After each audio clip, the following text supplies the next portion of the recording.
බක්තිහාර කියන මුසල්මාන පාලකයේ 5000ක සේනාවක් අරගෙන ඇවිදලා මේ නාලන්දාවට ඇතුල් වෙන්න කියන සියලුම දොරටු ටික වහලා මේ මොහොත වෙනකොට 10000ක් ශිෂ්‍ය භික්ෂූන් 1500ක පමණ ආචාර්යයන් වහන්සේලා දානශාලාවේ දන් වළඳවන නිමේ වැඩ සිටියේ.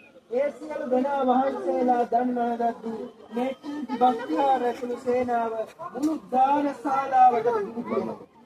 දානශාලාවට විතරක් නෙවෙයි මේ Nalanda විශ්වවිද්‍යාලයටම ගිනිතුවා.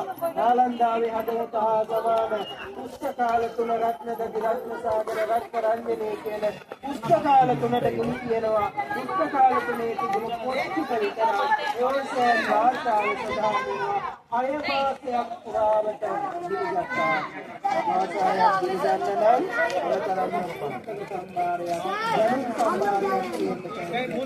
Y ahí para allá.